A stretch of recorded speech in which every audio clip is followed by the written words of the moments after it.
Freemasonry in the Holy Land presents the Kabbalist, the Communist, and the Freemason, Unraveling the Life of Mordecai Buxbaum.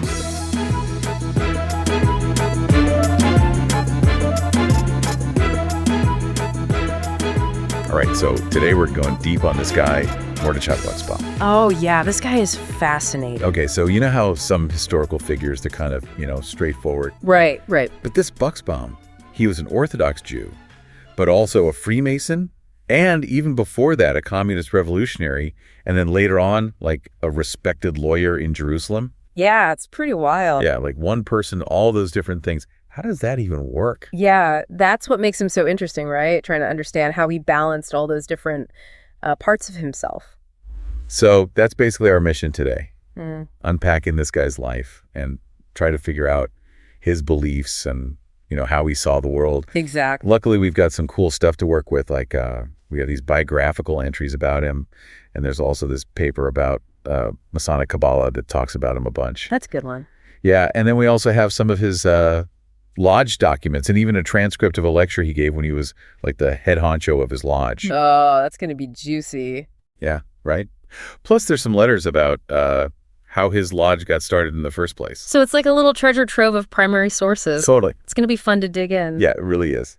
Okay, so starting with the basics, Buxbaum was born in Hungary in 1897, and his family was like really prominent Orthodox Jews. Yeah, like steeped in tradition. Yeah, totally. Centuries of scholarship, that whole thing. Exactly. Yeah. And of course, Buxbaum excelled in his studies. He even got a doctorate in law.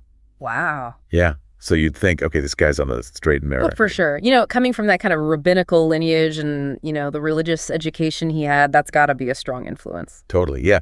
But then, well, it's the early 1900s, and, Europe's going through all this crazy upheaval. Right.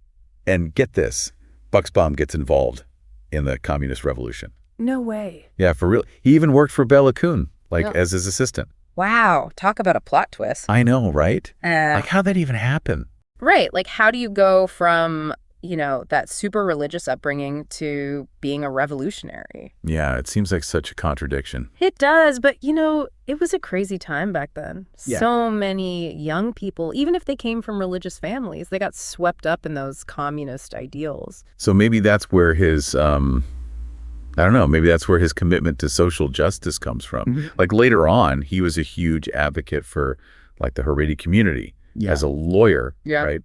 And he was always involved in these organizations that help people. Yeah, that's a good point. I mean, who knows? But maybe those experiences during the revolution, maybe they stuck with him, like made him want to fight for the underdog, Yeah, totally. Like he took those ideals and I guess used them in a different way, a way that worked with his faith. Yeah, I like that. It shows how complex he was. Totally. And then, so after the communist government in Hungary collapses, he goes to Czechoslovakia and gets super involved in the Zionist movement. Oh. It's like he was always looking for ways to make a difference, with the world being so messed up. Yeah, and for Jews in Europe back then, things were really tough. They had to figure out how to survive with anti-Semitism and everything changing around them. Yeah, totally. And just when you think you have him figured out, he ends up staying with his uncle, who was a big-time rabbi in Slovakia, and immerses himself in studying the Torah. Whoa, hold up. He grew his beard and everything after being a revolutionary and a Zionist. It's almost like he lived multiple lives in just a few years. I know, right? What could have caused that? Maybe he just got burned out on politics, or, maybe he found something he was looking for in his faith. Yeah, it's hard to say, but it definitely sounds like a big turning point for him. For sure. It definitely was. And then, just 5 years later, he moves to Palestine in 1925, which is a whole other chapter. That's where he really becomes known as a lawyer, especially for defending the Haredi community. That's interesting. What were some of those cases he was working on? So there's this one case, right, where he had to fight for the Haredi community to have access to their holy sites. Okay. And get this, He actually used his own wedding as an example in the case. Seriously? Yeah, because he had gotten special permission to visit the Cave of the Patriarchs with his new wife, so he used that as precedent. That's pretty clever, using his personal experience to make a legal argument. Right. It shows he was a sharp lawyer, but also, knew how to use Jewish law and politics to help his community. Yeah, and on top of that, he's also super involved in Agudath Israel, the Haredi political group. Oh, right. So for folks who don't know, Agudath Israel, they were the voice for the Haredi community, but they often had a tricky relationship with the Zionist movement. Right. So he was trying to balance all these different things, his faith, his community, and the whole political scene. Totally, yeah. I mean, he was a leader trying to figure out how to deal with all the challenges of being Jewish in Palestine during those times. Okay, so then we get to 1933, when he's in Vienna for this conference, and things get crazy. Oh, yeah, the arrest. Yeah, that's right. He gets arrested right there in Vienna at an Agudath Israel conference, no less. Yeah, talk about bad timing. Right. And it was all because of this old warrant from Hungary. Yeah, they dug up something from his involvement in the revolution back in 1919. I guess the past really does come back to haunt you, even when you're trying to move on. It's a good thing he was a lawyer. He was able to use his skills to eventually get released.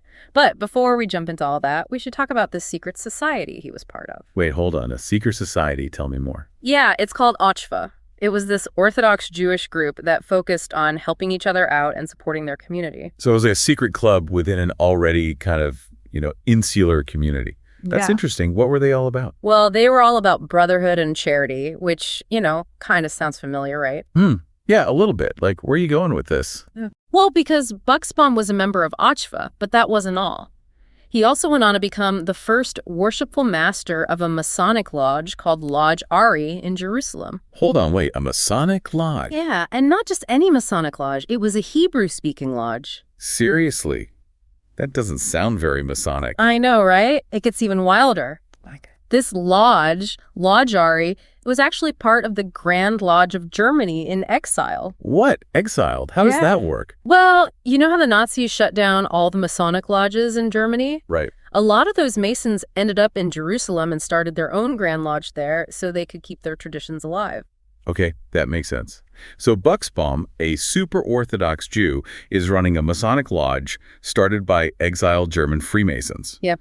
And all while he's defending the Haredi community in court. Exactly. This guy is connected to so many different worlds, it's mind-boggling. I know, right?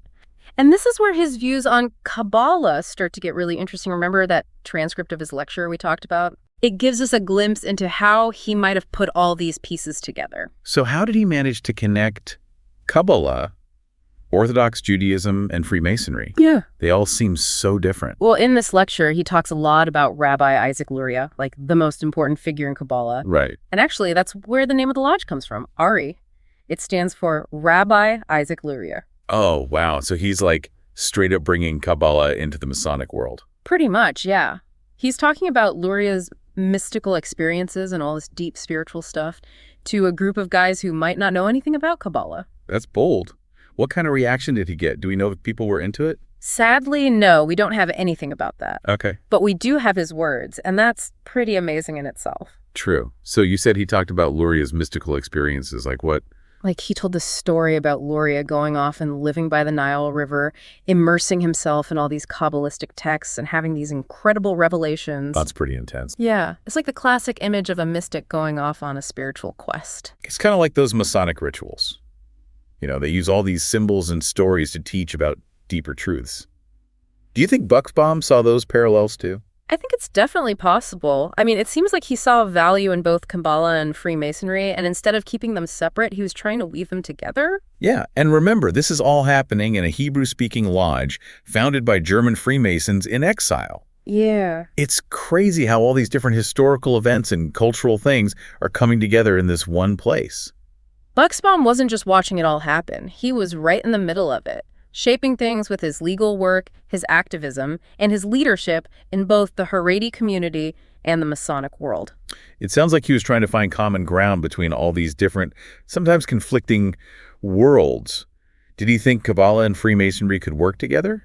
Or did he see some problems there? Well, in this lecture, he talks about practical Kabbalah, which is all about people actively working to transform themselves spiritually and make the world a better place. Okay, yeah. And that definitely connects with the Masonic focus on moral behavior and helping others. So they both value personal growth, doing the right thing, and improving society. But what about the secret mystical side of Kabbalah? Wouldn't that be a problem for Freemasons? Yeah, that's where it gets tricky. Orthodox Judaism and Freemasonry have totally different ideas about who should have access to that kind of hidden knowledge. Right.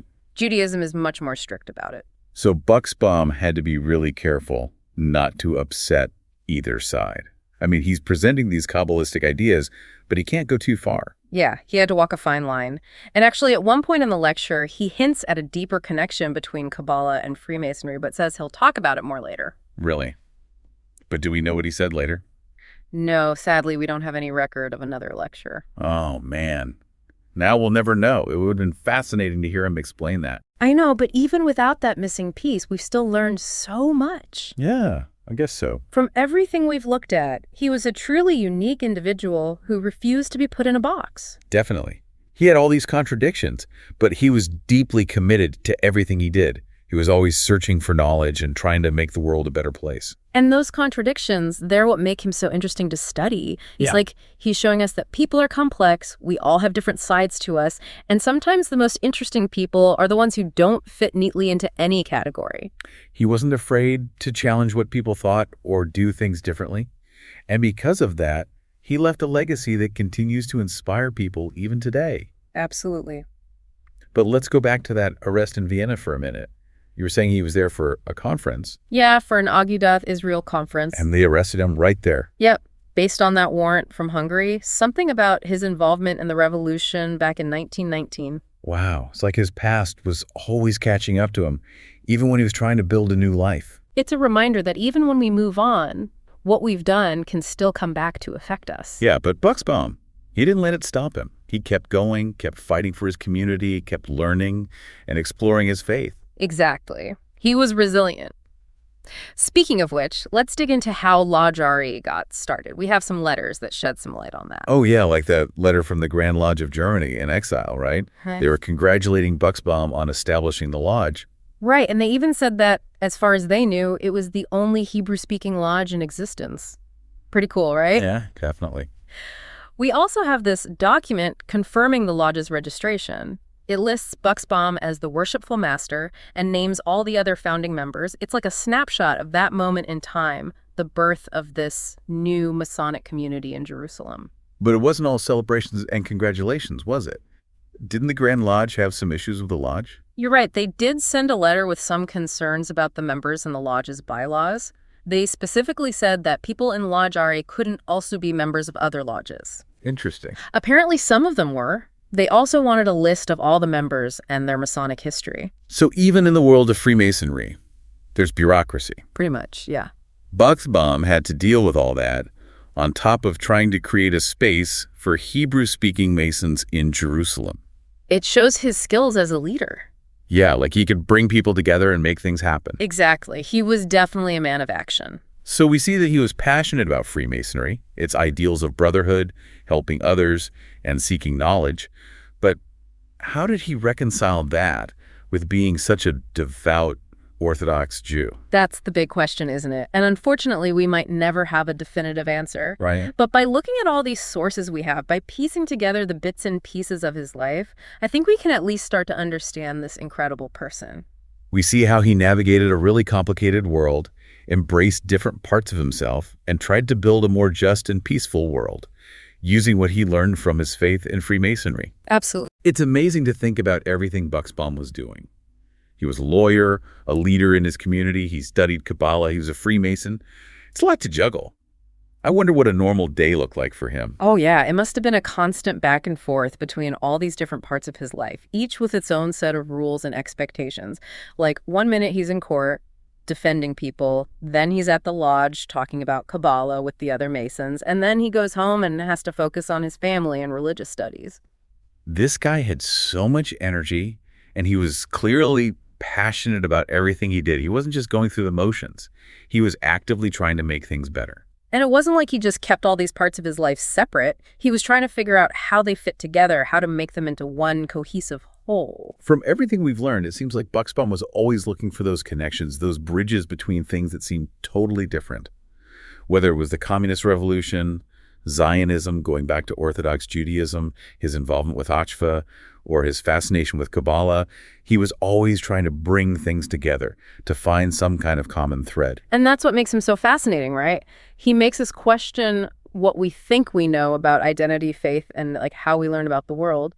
He shows us that it's okay to embrace complexity, to hold beliefs that seem contradictory, and to find meaning in those gray areas. He wasn't afraid to challenge what people thought or do things his own way, and that's why he left such a lasting impact. Absolutely.